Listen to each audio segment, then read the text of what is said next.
langsung juga bisa, Mbak. Tapi nanti ketika kita butuh ranah hukum kita kesulitan, panjang ya Bu. Panjang. Jadi biarkanlah sama ininya. Saya pastikan insya Allah anak Mbak dapat. Bapaknya cuma menanggapi, oh yaudah nanti saya klarifikasi dulu sama anak saya. Apabila ini memang benar, saya bakal hubungin Anda lagi. Malah diblok akhirnya.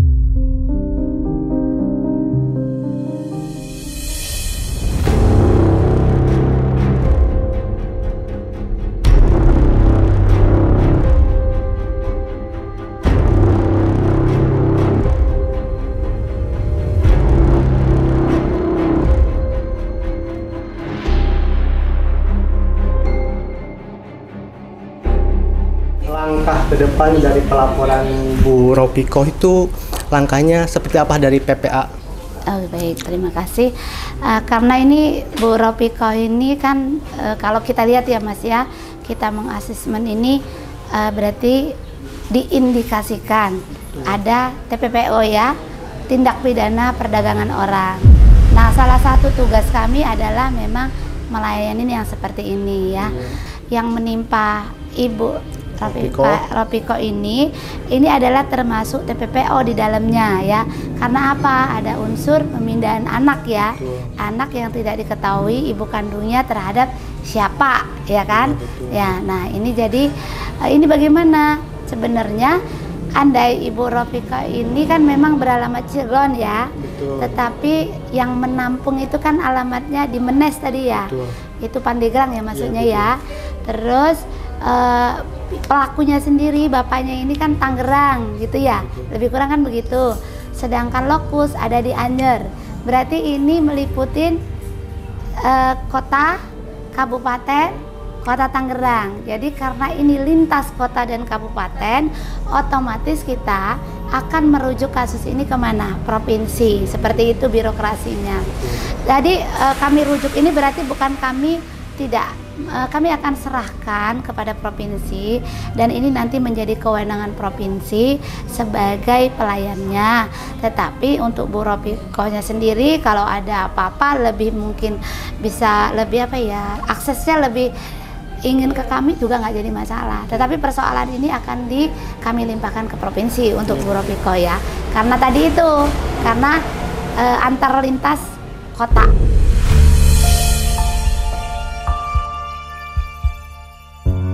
Untuk prosesnya Bu, apakah ada berapa lama untuk proses seperti kasus seperti yang ini ya? Sebetulnya kalau kami itu punya SOP Mas ya, dalam penanganan kasus itu maksimal 6 bulan. Apalagi yang berhadapan hukum, ini kadang karena ini ada eksternal ya. Kalau berhadapan hukum kan kita berurusan dengan apa?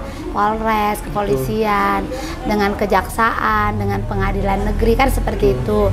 Nah, itu pasti memerlukan waktu yang walaupun kami bikin SOP itu 6 bulanan, kadang kasus kami juga sampai 1 tahun gitu.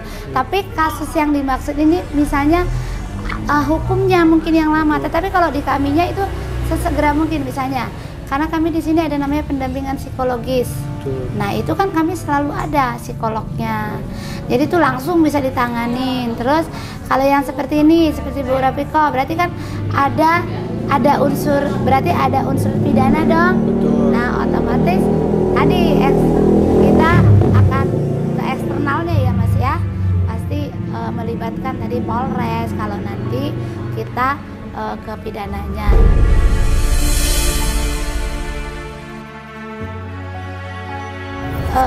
Jadi apapun kasusnya kalau sudah melibatkan eksternal, otomatis tidak bisa kami yang menentukan kapan selesainya atau kapan pushnya gitu ya, karena kami punya apa ya, kami butuh orang lain ya, seperti kalau dia hukum berarti kan BAP di Polres berapa lama itu kan kami tidak tahu. Terus nanti di kejaksaan berapa lama, terus baru nanti persidangan. Cuman kami tugasnya mendampingin ini, kemanapun itu didampingin. Iya Bu. Tingkat Polres BAP didampingin. Misalnya nanti kejaksaan perlu ini tarekon atau apa itu didampingin. Persidangan di pengadilan negeri itu didampingin. Sampai pada pemulihan gitu ya. Kalau kami itu sampai pada pemulihan psikologis terutama.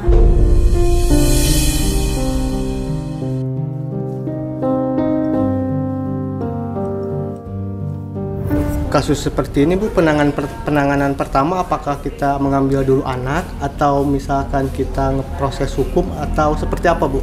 Biasa bersamaan Mas. Bersamaan? Ya, dilihat dulu ya Mas. Ya, ini kan di asesmen kayak gini. Bu Rofiko kan di asesmen sama kami. Ya. Kami kan harus tahu jalan ceritanya apa. Ya, Bu. Sudah itu kan tadi saya menghubungi danya sebagai pelakunya kan. Ya, kita ini bahwasanya gini, mengkomplutir nanti ini seperti apa sebetulnya. Ya, betul. Baru nanti ke pihak yang ini, yang pihak yang penampung. Nah, sebetulnya kalau memang mediasi masih dimungkinkan, kita nggak akan ke ranah hukum Mas. Betul. Kalau memang masih memungkinkan ya.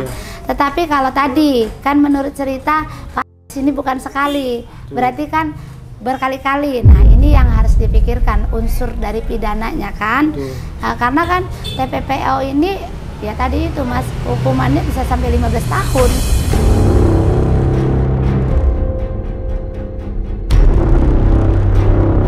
Untuk kasus Bu Rofiko, pandangan Ibu seperti apa untuk ibu-ibu yang lainnya? Nah, ini yang selalu kami sih sebetulnya gaung-gaungkan buat perempuan itu jangan mau menikah sirih, karena yang paling dirugikan itu perempuan. Betul. Dalam menikah sirih, iya nggak Mas? Iya betul. Ya kan, yang paling dirugikan perempuan. Yang kedua siapa? Anak. Betul. Yang paling dirugikan seperti itu. Jadi mau bagaimanapun, mau apapun itu, ketika laki-laki mau serius ya nikahnya nikah negara.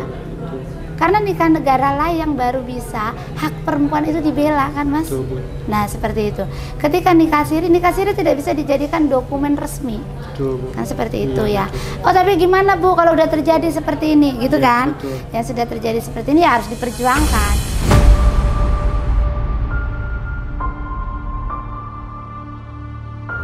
Anak adalah anak-anak nikah siri itu tidak ada anak bapaknya. Betul.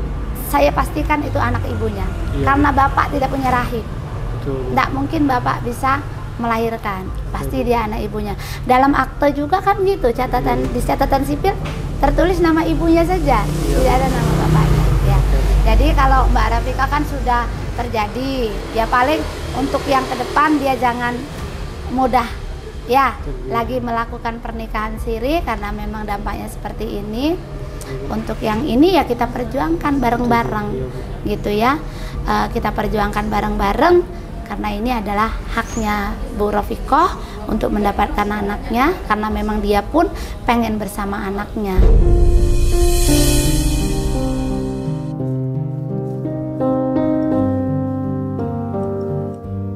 Kebetulan ini memang lagi booming ini persoalan seperti ini. Iya mungkin menjadi edukasi ya Bu untuk kedepannya. Iya. Seperti itu.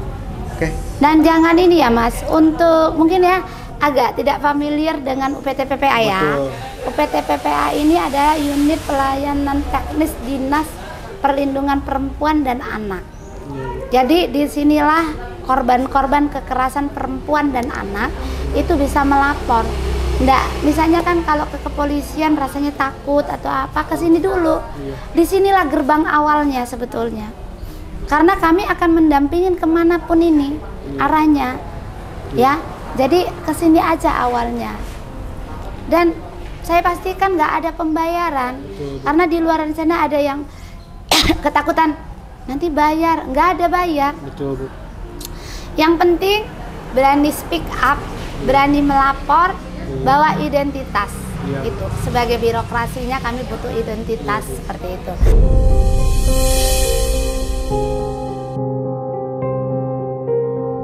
Jadi kalaupun ada jangan sempat tidak tahu kemana harus melapor. Perlu saya garis bawahi kan perempuan dan anak judulnya. Perempuan dan anak. Anak ini laki dan perempuan Mas. Usianya berapa? Berarti 18 tahun ke bawah. Ya itu yang disebut dengan anak. Sedangkan anak-anak dewasa lah udah 18 ke sana memang harus ke Polres kalau terjadi kekerasan. Tapi kalau perempuan dan anak kesini aja dulu gerbangnya, masuk aja ke sini, baru nanti kami yang mendampingi. Itu langkah yang paling gampang.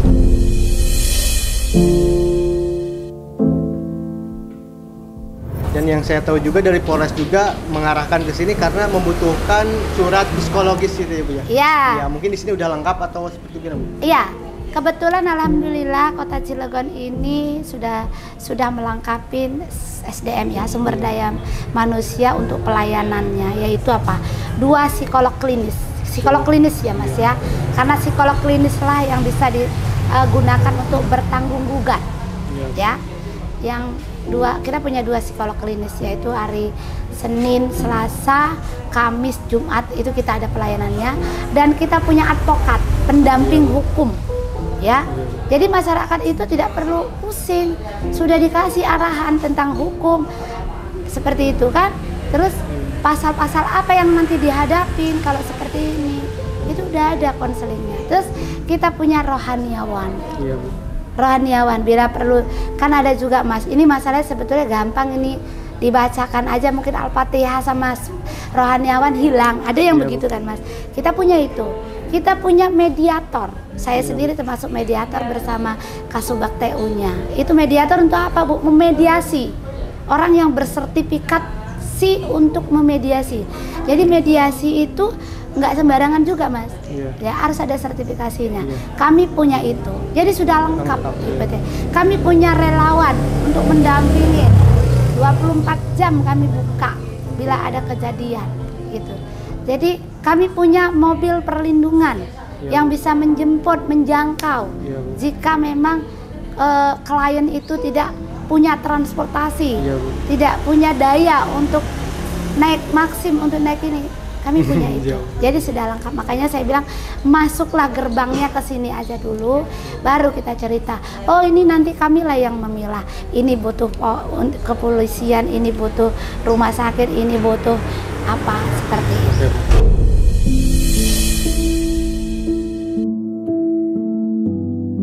Mbak Ropiko, Ya. perasaan Mbak Ropiko saat ini setelah menemui lembaga PPA seperti apa Mbak Ropiko? Lebih yakin dan lebih percaya diri untuk bisa ngambil anak itu, dan alhamdulillah lebih lebih tenang gitu. Worlds colliding, and there we are. Harapan Mbak Ropiko untuk anak dan lembaga PPA yang membantu Mbak Ropiko termasuk Teh Novi apa? Harapannya semakin sukses, semakin jaya, dan semakin banyak orang-orang yang bisa dibantu dan tanpa pamrih sedikit pun. Dan saya cuma bisa mendoakan semoga kedepannya tidak ada lagi kasus-kasus seperti saya, dan walaupun ada bisa terus dibantu dan terus dilindungi oleh dari PPA ya.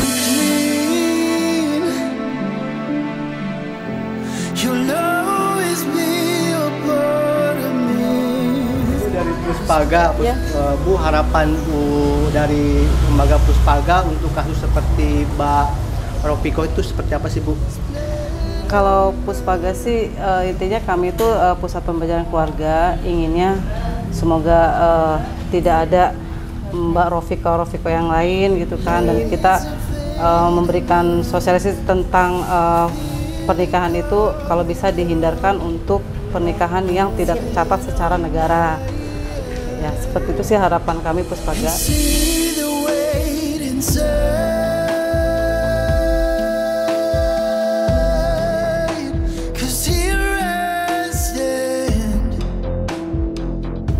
Jujur udah nggak bisa ngomong sebenarnya mah, hanya bisa bilang terima kasih untuk Ibu dari PPA-nya dan dari Ibu Puspaganya, dan termasuk untuk Teh Novi pun saya berterima kasih.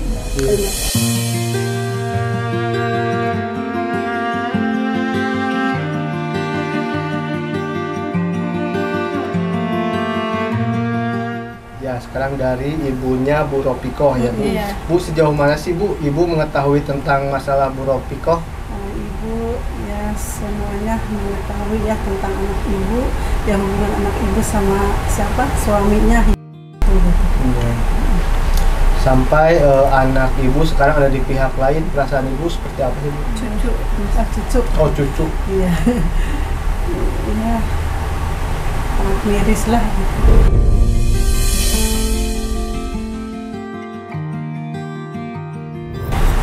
Yang Ibu tahu tentang suami Bu Ropiko ketika di rumah, Bu, seperti apa, Bu? Kalau di rumah di sini dia sangat sopan orangnya, baik. Ini harapan Ibu untuk permasalahan Bu Ropiko atau cucu Ibu seperti apa nih? Harapan anak cucu ibu ya, pengennya cepat kembali gitu. Berarti dari pertama lahir itu Ibu belum pernah melihat atau? Belum pernah.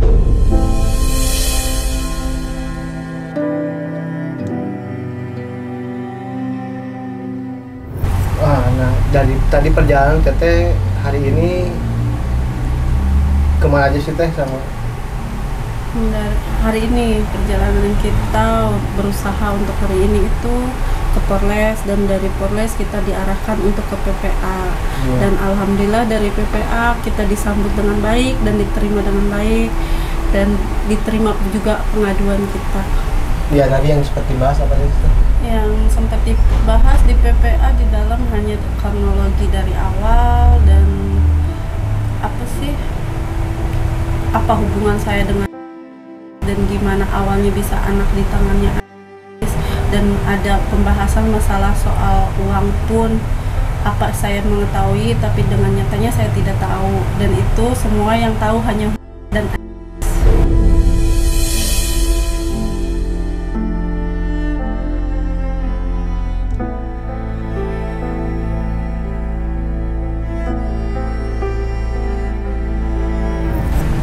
ini saya mengucapkan terima kasih untuk semua pihak yang sudah membantu, dan termasuk dari timnya Tenopi dan termasuk Tenopi juga. Semoga diberikan kesehatan, kesuksesan buat semuanya dan kelancaran untuk kita semua.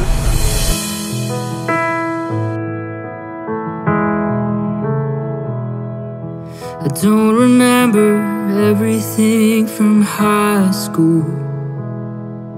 I won't remember most of what I read. My memory's terrible, but I can promise you I'll never forget you, my love. I can't recall what I had for breakfast, or the name of the film we saw last night. A million things I'll forget.